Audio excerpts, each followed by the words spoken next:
Hey everybody, it's that time again. Time for Daryl's Monday Market Report.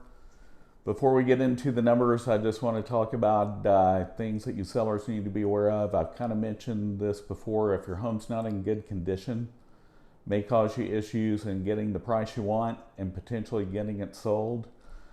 Say that you've added a new structure, say stairs that have no rails, or say that you have broken window panes. If an appraiser calls it out, the lender is probably going to require that health and safety issue to be addressed, so that could delay your closing, incurring you more cost and delaying the closing.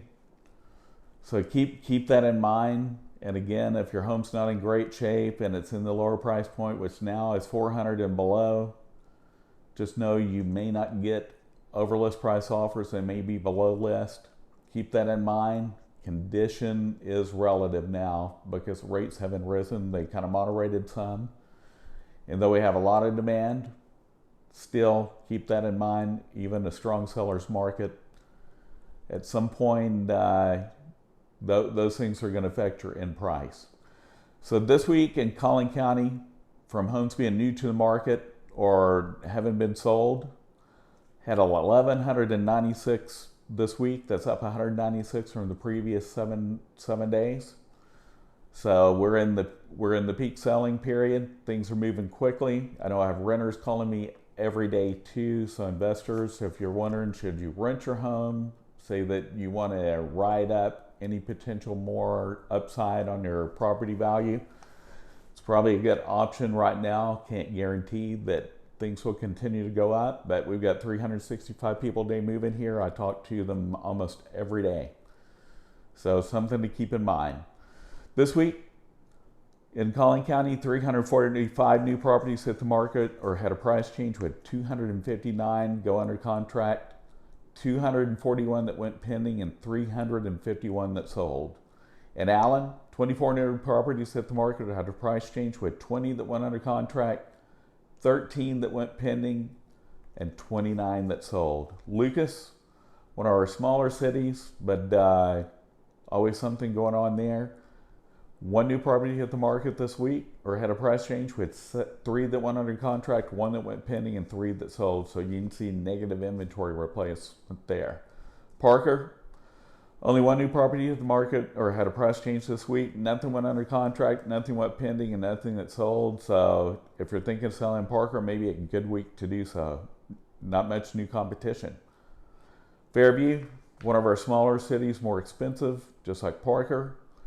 1 new property hit the market this week or had a price change. 4 went under contract, 1 that went pending, and 6 that sold. So probably a really good opportunity if you've been wondering, should I sell in Fairview? Your competition is shrinking. And now we're to the point in my report where I go over the 3 biggest cities in Collin County, and let's talk about those numbers. Number 1 again is Mckinney, with 256 new properties either new to the market all the way to being sold. Frisco, number 2 at 237, and Plano, number 3 at 229. You can see those numbers are pretty close across the board for our 3 larger cities. Plano's the biggest, the oldest. Mckinney and Frisco are playing catch up with one another. Frisco will probably be larger than Mckinney at one point the way it's growing. So this week in Plano, 57 new properties hit the market or had a price change. We had 51 go under contract, 45 went pending, and 76 that sold. Mckinney, look at this, 78 new properties hit the market or had a price change. We had 68 go under contract, 54 went pending, and 56 that sold. Frisco, 56 new properties hit the market or had a price change. We had 51 go under contract, 51 that went pending, and 79 that sold.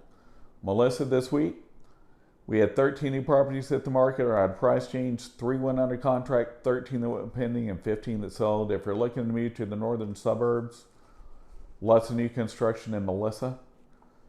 So something to keep a watch out for. So that's why we see the numbers higher hitting the market every week. Same thing for Princeton. It's one of our northeastern suburbs. Lots of new construction there. You do have to watch out for mud districts and PIDs. I've talked about that in a past video. If you need any information about what that means tax-wise to you, let me know. As far as property taxes go, that is. Princeton, 21 new properties hit the market at a price change this week. We had 4 that went under contract, and look at this, 17 went pending and 11 that sold. Wide Awake Wylie, always on fire. A few years ago, it was in the top 5 hottest cities in the country for real estate. 19 new properties hit the market in Wylie this week or had a price change. 18 went under contract, 18 went pending, and 18 that sold. So you can see definitely negative inventory replenishment there. Lavon, again, one of our northern suburbs. It's got lots of new construction. If you want more of a rural feel, you might want to consider there if you're a buyer. 3 new properties hit the market at a price change. 1 went under contract, 6 went pending, and 6 that sold. Even though it's small, numbers are still strong there. And Anna, another northern suburb. It lots of new construction. We had 7 new properties hit the market or had a price change. 9 went under contract, 7 went pending, and 15 that sold. Farmersville this week, another one of our more rural suburbs. Lots of growth, lots of new construction, but still some rural areas out there for you if you want that. 2 new properties hit the market, had a price change with 6 that went under contract, 2 that went pending, and 2 that sold. And last but not least, as always, Alstyne, our farthest city in Collin County. It's also in Grayson to the north. We had 17 new properties hit the market or had a price change. 4 went under contract, 3 that went pending, and 12 that sold. So tomorrow is the first Tuesday of May. I'll be talking about, I'll be doing my monthly maintenance minute, and I'm going to tell you something I learned from helping one of my clients over the weekend that bought a house with me a year ago, especially in regard to sprinkler system. Hope you're having a great one. Enjoy the rain. We sure need it. See you next week.